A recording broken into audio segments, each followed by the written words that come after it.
नमस्कार। आप देख रहे हैं दूरदर्शी टाइम और मैं हूं सचिन पाठक। आज़ादी के बाद सबसे बड़ी पार्टी के रूप में उभर कर आने वाली कांग्रेस आज अपने वजूद के लिए लड़ती हुई नजर आ रही है। वर्तमान स्थिति यह है कि लोग कांग्रेस की नीतियों और विचारधाराओं पर उंगली और सवालिया निशान उठाते हुए नजर आ रहे हैं। क्या कारण रहे कि कांग्रेस निरंतर अपना जन समर्थन खोते हुए नजर आ रही है? आइए इन्हीं कारणों पर चर्चा के लिए हमारे साथ हैं वरिष्ठ कांग्रेसी नेता व समाजसेवी डॉक्टर चारू मेहरोत्रा जी। आइए उनसे बात करते हैं और जानते हैं कि कांग्रेस की क्या विचारधारा है और कांग्रेस किन नीतियों पर कार्य करती है। देखिए, अभी तक देश की स्वतंत्रता के बाद से लेकर अगर हम आज तक की बात करते हैं तो कांग्रेस की विचारधारा बिल्कुल स्पष्ट है। कांग्रेस एक ऐसी पार्टी रही है जिसने देश की स्वतंत्रता में बहुत बड़ा, इसके सभी जो नेता रहे उनका योगदान रहा। और जहां तक सेकुलरिज्म की बात है, भाईचारे की बात है, धर्मनिरपेक्षता की बात है, तो जो हमारे एक कॉन्स्टिट्यूशन के संविधान की आत्माएं जो कही जाती है, वो सारी के सारी चीजें, वो सभी क्वालिटीज जो हैं वो कांग्रेस की विचारधारा में शामिल रही है। और अगर लोग इस बात को लेकर असमंजस में हैं तो मुझे आश्चर्य होता है, क्योंकि आज जो कुकुर मुत्ते की तरह छोटी छोटी पार्टियां निकल कर आ रही हैं और वो अपनी अपनी एक आइडियोलॉजी लेकर चलती हैं, लेकिन आपने भी देखा होगा और जनता भी इस बात को मानती है क्योंकि जो उनकी दूरदृष्टिता है वो बहुत ही एक सीमित दायरे में बंधी हुई है। लेकिन जो कांग्रेस पार्टी है उसका दायरा बहुत बड़ा है। वर्ल्ड ए फैमिली, वसुधैव कुटुंबकम की बात उनके दिमाग में रहती है। संपूर्ण भारत को लेकर उनकी योजनाएं बनाई जाती हैं। किसी विशेष प्रदेश को लेकर, विशेष वर्ग को लेकर उनकी ना तो विचारधाराएं बनती हैं और ना ही उनके अनुसार कानून बनाए जाते हैं। वहां पर ये बात, कांग्रेस का शासन जब भी रहा वहां पर कभी भी इतनी ज्यादा कंजर्वेटिव जो कॉन्सेप्ट है वो नहीं रहा। खुले दिल से उन्होंने जो कांग्रेस में हैं उनका स्वागत किया है और जो कांग्रेस में नहीं है उनका भी स्वागत किया है। मुझे ज्यादा कहने की जरूरत नहीं है इतिहास के बारे में। अटल बिहारी वाजपेयी जी इसका बहुत बड़ा उदाहरण है कि वो विपक्ष में थे, उसके बावजूद भी उन्हें पूर्ण सम्मान मिला। और कांग्रेस में जब भी उन्हें बाहर हमारी नीतियों के डिस्कस करने के लिए भेजा गया उनको, तो ये खुलापन जो राजनेताओं में उस दौरान था वो आज की राजनीति में दिखाई नहीं देता। मैम, एक चीज हो रही है कि कहा जाता है कि कहीं ना कहीं जो कांग्रेस की विचारधारा वो हिंदू विरोधी विचारधारा आजकल बोला जाता है। इस चीज को आप किस तरीके से देखिए, मेरा तो ये मानना है कि जो आज का समय है उसमें अगर आप सेकुलरिज्म की बात करते हैं, धर्मनिरपेक्ष की बात करते हैं, अगर हम जो दूसरा माइनॉरिटी वर्ग है अगर उसके हित की जरा भी बात कर देते हैं तो हम देशद्रोही हो जाते हैं। मेरा उनसे केवल इतनी ही बात पूछना है जो इस बात को कहते हैं कि कांग्रेस जो है वो हिंदू विरोधी है, तो मेरा बस उनसे इतना ही पूछना है कि क्या जिन लोगों के बारे में वो बात करते हैं उनका क्या हमारे देश की आजादी में कोई योगदान नहीं था? हमने जब देश आजाद किया और हमारा ये देश जब आजाद हुआ तो कौन सा ऐसा धर्म का व्यक्ति, कौन सा ऐसी जाति का व्यक्ति था जिसने अपना योगदान ना दिया हो? तो ये कहना बहुत गलत है, क्योंकि अब तो मुझे लगता है भगवान तक की ब्रांडिंग हो गई है, कलर्स की ब्रांडिंग हो गई है। अगर आज की वर्तमान सरकार को हम देखें तो आप देखिए कि जो न्यायालय हैं, जो नगर पालिकाएं हैं, जो परिषदें हैं, तो वहां पर रंग चेंज किया जा रहा है। यहां तक कि बड़े बड़े महाविद्यालयों तक के रंग बदल दिए गए। सफेद रंग एक न्यूट्रल और हमारे सरस्वती जी का एक कलर माना जाता है, पवित्रता का। तो वहां पर भी अब जो है वो जो गेरुआ वस्त्र है और गेरुआ रंग है, इससे बिल्डिंग्स पोती जा रही है। तो मैं पूछना चाहती हूँ इससे क्या है, इसका क्या महत्व है, वो क्या जताना चाहते हैं? क्या भगवान पर उनका अधिकार है? ये अभी जो इलेक्शन हुए उसमें उन्हें जवाब मिल गया। अयोध्या में हम रामलला को लाएंगे, ये नारा था। हम इंसान हैं, ईश्वर से बहुत नीचे हैं, तो क्या हम ईश्वर को लेकर आएंगे, अस्तित्व ईश्वर का हम बनाएंगे या ईश्वर हमारा अस्तित्व बनाएगा? इसका जवाब खुला खुला इस इलेक्शन में अयोध्या वासियों ने दे दिया। मुझे ज्यादा कहने की जरूरत नहीं है, ये अपना अपना दृष्टिकोण है। और देखिए, जो प्रेजेंट पॉलिटिक्स है उसमें प्रोपोगेंडा, प्रचार का बहुत बड़ा रोल है। आप कीजिए कम, शोर ज्यादा मचाइए। इससे क्या होता है कि जो मुद्दे की बातें हैं वो लोग पीछे छोड़ देते हैं और जो नई चीजें शुरू होती हैं उस पर सबका ध्यान जाने लगता है।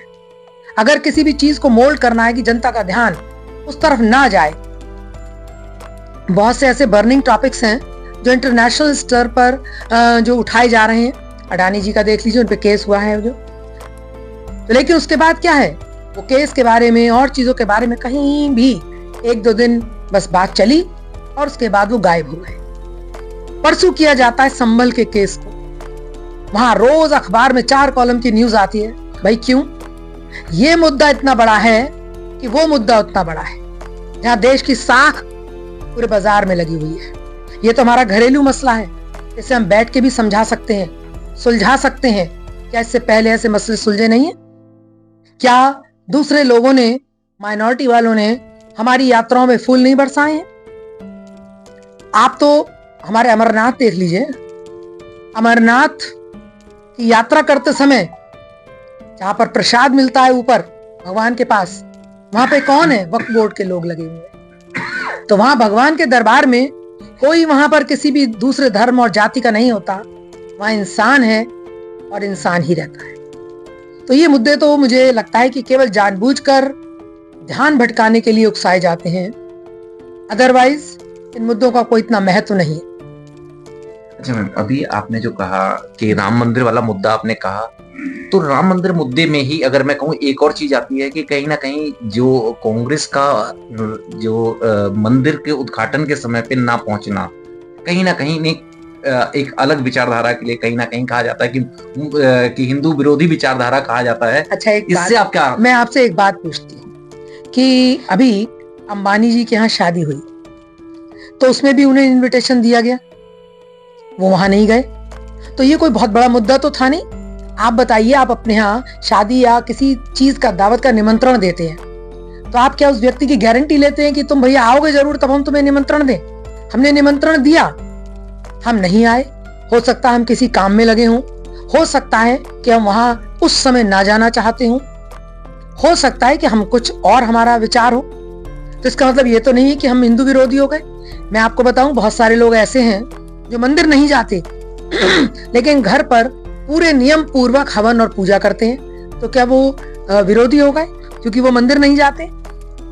तो ये कोई बहुत बड़ी मसले नहीं है जिन पर चर्चा की जाए या जिनको बहुत बड़ा माना जाए कि आपने हमें निमंत्रण दिया और वो वहां नहीं पहुंचे तो बहुत बड़ा मुद्दा है।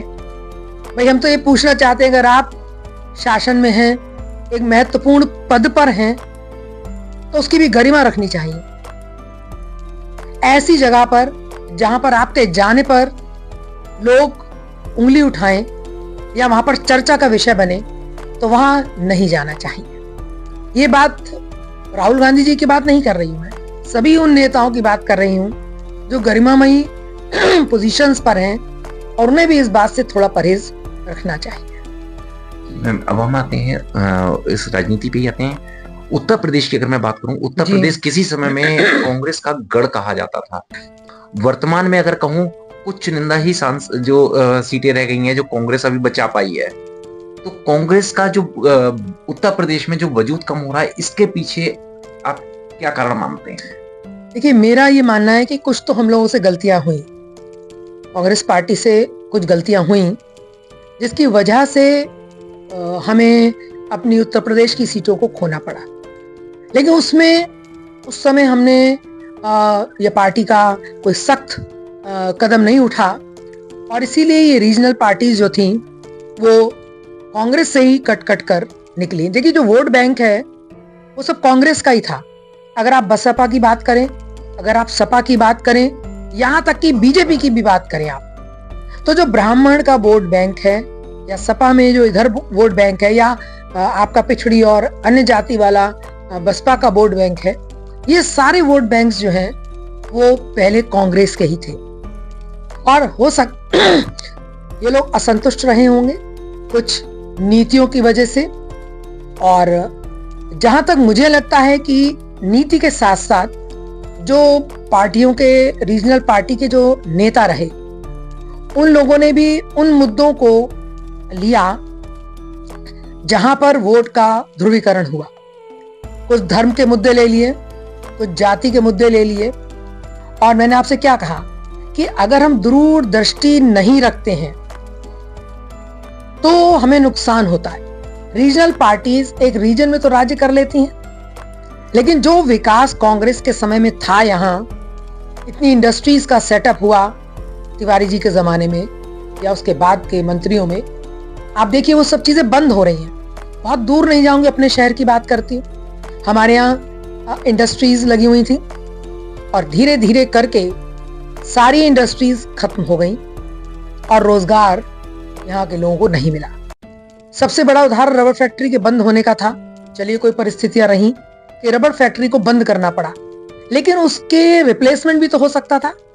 और यहाँ पर इस बरेली का भाग्य कहिए, सौभाग्य कहिए, या जो भी कहिए, दुर्भाग्य तो नहीं कहूंगी, तो यहाँ पर नेता बहुत प्रभावशाली रहे, केंद्र में बहुत प्रभावशाली पदों पर रहे और इस समय की रूलिंग पार्टी के रहे। लेकिन विकास और उन्नति और औद्योगिकरण के नाम पर जो है वो आप देख लें खुद कि कोई भी ऐसी फैक्ट्री, कोई भी ऐसी रोजगार का साधन नहीं खुल पाया जिससे कि हमारे यहाँ के नौजवान जो है वो रोजगार पा पाते और माता पिता के पास रहते, इस बरेली की अर्थव्यवस्था में अपना योगदान देते और बरेली का विकास होता। वो सब चीजें बहुत पिछड़ गई, लेकिन लोगों ने इस पर विचार नहीं किया। और आज भी अगर हम उद्योग की बात करते हैं तो ऐसा नहीं है कि रूलिंग पार्टी बहुत अच्छा कर रही है। यहां से भी बहुत सारे व्यापारी अपने उद्योगों को शिफ्ट कर रहे हैं। नाम नहीं लूंगे, आप सब जानते हैं, प्रेस में है। क्यों कर रहे हैं?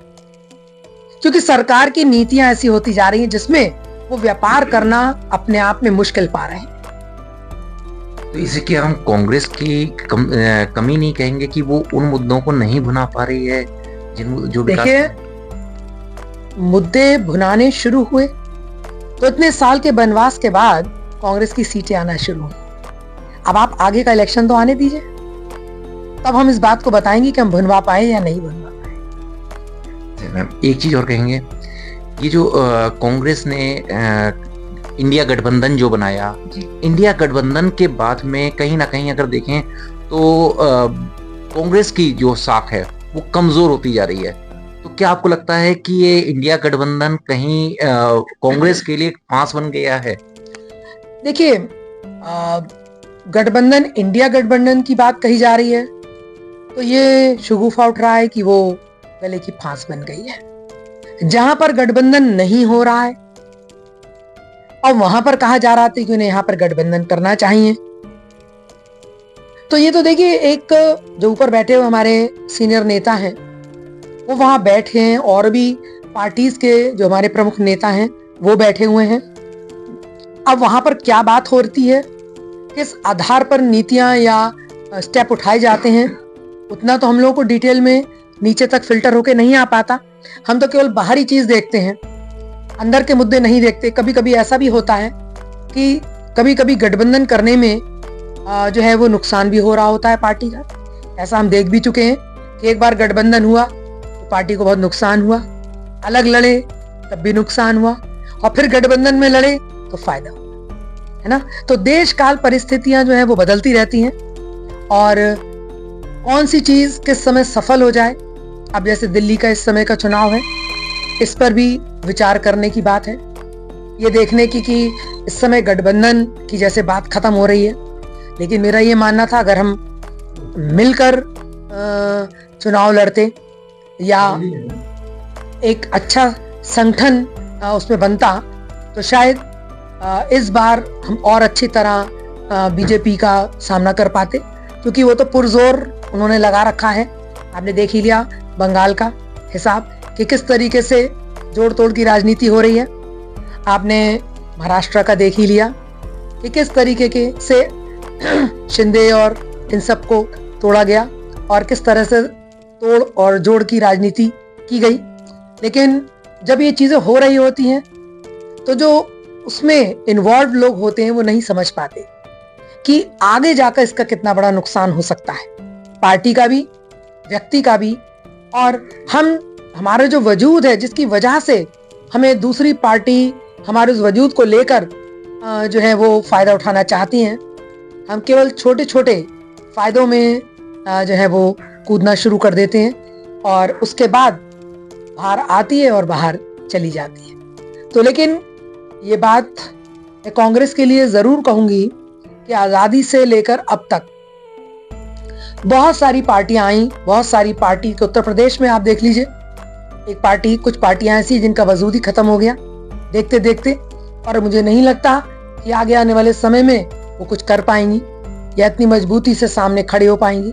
तो उनका भी तो वोट बैंक सर का तो समय लग सकता है, क्योंकि रूलिंग पार्टी का ने मुझे लगता है कि उनका जो थिंक टैंक है उसने लोगों की साइकोलॉजी को बहुत अच्छी तरह रीड किया है और उसके बाद उन्होंने अपना ये कदम उठाया और बहुत ही सेंसिटिव इश्यूज को उन्होंने लिया है। आज की तारीख में आदमी ये कहना चाहता है कि धर्म रहे, हमारा हिंदुत्व जीवित रहे, चाहे मुझे 100 रुपए की रोटी खानी पड़े, एक रोटी 100 रुपए की आए, ये मुझे मंजूर है, लेकिन धर्म हमारा सुरक्षित रहे। तो ये साइकोलॉजी जो है वो हमें कहाँ ले जाएगी, हम कौन से नंबर के विश्व गुरु बन पाएंगे, ये मेरी अपनी जो बुद्धिजीवी वर्ग है वो इस पर विचार कर रहा है कि ये हमारे देश की कभी संस्कृति नहीं रही। यूनिटी इन डाइवर्सिटी, अनेकता में एकता की जो क्वालिटी हमारे हिंदुस्तान में थी, क्योंकि विश्व में कोई भी ऐसे देश नहीं है जिसमें इतनी जातियां और धर्म के लोग एक साथ रहते हों, और ये सनातन धर्म कब से चल रहा है और अब तक बिना विघटन हुए, बिना इसका विनाश हुए, हम लोग वो कहते हैं जरा भी डिस्ट्रक्ट हुए बिना, वो आज तक जीवित है। तो हम तो मिलकर रहने वाले लोग, परस्पर साझा चूल्हे वाले लोग, अनेकता में एकता की बात कह लीजिए, गंगा जमनी संस्कृति की बात कर लीजिए, उस मिट्टी के लोग हैं। तो यहां पर ये चीजें थोड़े समय के लिए तो प्रभावी हो सकती हैं, लेकिन हमेशा ऐसी रहेंगी, हमेशा ऐसा ही समय रहेगा, ये मैं नहीं मानती। तो परिवर्तन जरूर आएगा और आप देखिए परिवर्तन शुरू हो गया है और आगे आने वाले चुनावों में इससे बेहतर स्थितियां हमें दिखाई देंगी। अच्छा मैम, एक और चीज मैं इंडिया गठबंधन को लेके ही कहूंगा कि इंडिया गठबंधन जो है, जो बना, कहीं ना कहीं देखें मेन जो बनाने वाली कांग्रेस थी, लेकिन इसका फायदा जो है वो कहीं ना कहीं बाकी पार्टियां ले रही हैं, लेकिन कांग्रेस को लगातार इस पे नुकसान हुए जा रहा है। तो इस पे क्या कहना चाहेंगे, क्या इस पे कांग्रेस को सोचना चाहिए क्या?